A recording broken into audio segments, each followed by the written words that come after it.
Isang mapagpalang araw po sa ating lahat.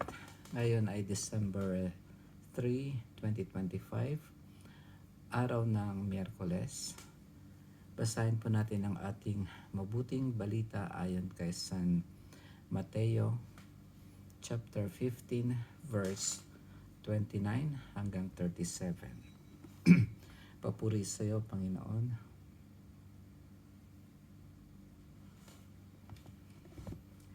Pag-alis doon, nagbalik si Jesus sa tabi ng lawa ng Galilea, at siya'y umahon sa burol at naupo.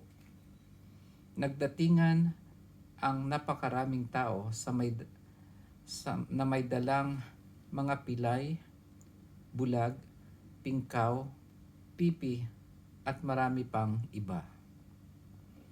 Inilagay nila ang mga may sakit sa harapan ni Jesus at kanyang pinagaling sila. Namangha ang mga tao nang makita nilang nagsasalita na ang mga pipi, gumaling na ang mga pingkaw, nakalalakad na ang mga pilay, at nakakikita na ang mga bulag. At nagpuri sila sa Diyos ng Israel.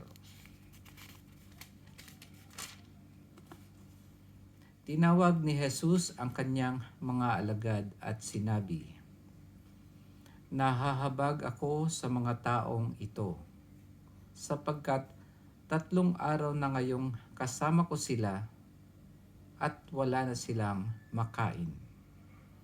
Hindi ko ibig na sila'y paalising gutom, baka sila mahilo sa daan." At sinabi ng mga alagad, "Saan po tayo kukuha rito ng tinapay na makasasapat sa gayong karaming tao?" "Ilan ang tinapay ninyo riyan?" tanong ni Jesus sa kanila.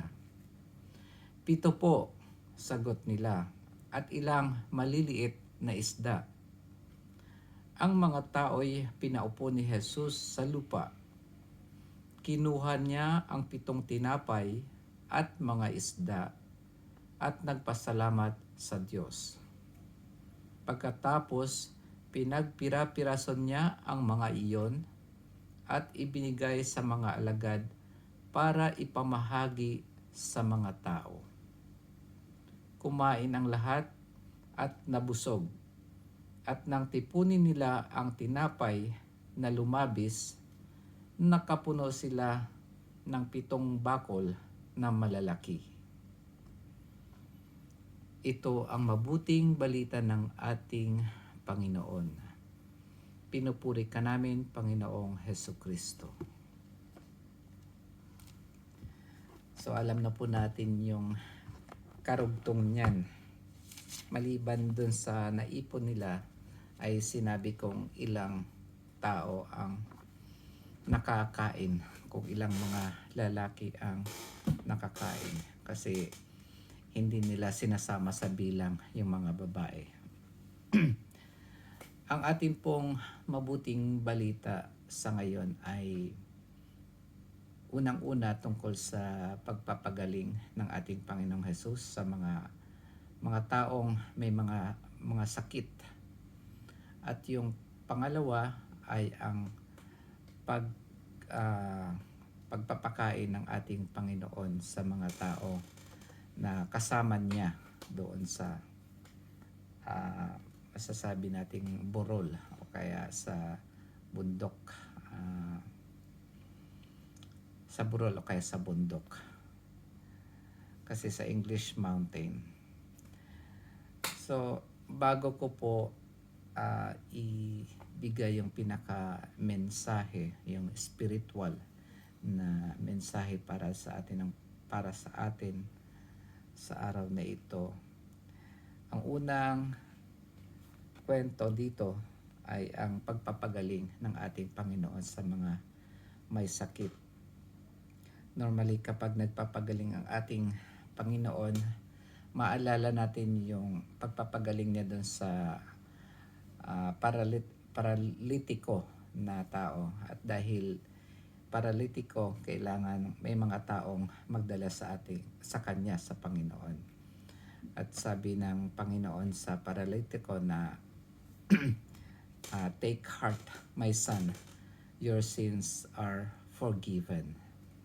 At maraming mga mga religious, mga eskriba o kaya mga pareseyo na nagalit dahil sino ba siya para magpatawad ng mga kasalanan. At yung sabi ng Panginoon, saan may mas madali, yung magpatawad ng kasalanan o kaya yung magpagaling. At ganun nga ang ginawa ng ating Panginoon, ay pinagaling niya ang paralitiko. At dito naman sa pangalawang kwento ay yung pagpapakain ng ating Panginoon sa pamagitan ng pitong tinapay at mga isda. Kung mapapansin natin, medyo dun sa kabilang gospel, limang tinapay tsaka 2 isda. So maaaring dalawang beses itong nangyari, yung multiplication of the bread. Ngayon, yan po yung pinaka visible na interpretation natin sa eksenang ito. At kung mapapansin natin, itong 2 kwento ay may katulad sa ating ginagawa tuwing linggo. Yung unang-una ay ang ginawa ng Panginoon ay ang pagpapagaling ng mga may sakit.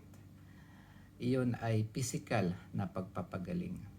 Meron namang may tinatawag natin tayong spiritual na pagpapagaling.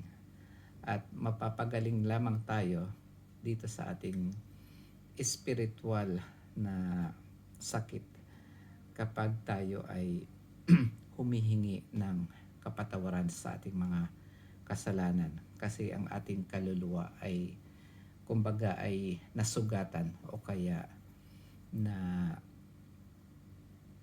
nadumihan. At kapag ang ating physical na katawan ay may sakit, kailangan natin ng surgery para tayo ay gumaling. Ganon din naman sa ating spiritual na buhay, kapag tayo ay may sakit spiritually, kailangan natin ng surgery. At ang surgery na yan ay ang paghingi ng kapatawaran sa ating kasalanan sa pamagitan ng pagpunta sa ating pangungumpisal natin sa ating priest, pagpunta sa simbahan. So yan yung unang spiritual na interpretation doon sa kwento ng pagpapagaling sa mga may sakit. Yung pangalawa naman ay yung multiplication of the bread o kaya yung pagpapakain ng ating Panginoon sa napakaraming tao sa pamagitan ng konting tinapay at mga isda. Ibig sabihin, nagkaroon ng miracle na naparami niya yung pagkain na yon. Ganon din naman sa ating banal na misa, ang ating Eucharistia, kung saan tinatanggap natin ang katawan, ang ating Panginoon, katawan ng ating Panginoon sa pamamagitan ng sacrament ng Eucharist o Eucharistia. Dito ay napaparami din ng ating Panginoon ang kanyang katawan para gawin nating spiritual na pagkain. At dahil dito sa miracle na nangyari dun sa pagpapakain niya sa mga tao sa pamamagitan ng konting tinapay at isda, ganun din naman sa Holy Eucharist, napaparami ng ating Panginoon ang kanyang katawan para ibahagi ito sa atin at para tayo ay mabusog spiritually. Kaya yun ang ating pagkain para sa ating kaluluwa.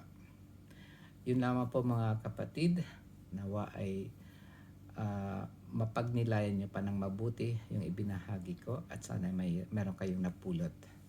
Pagpalain po tayo ng Panginoon at magkita po tayo bukas. Amen.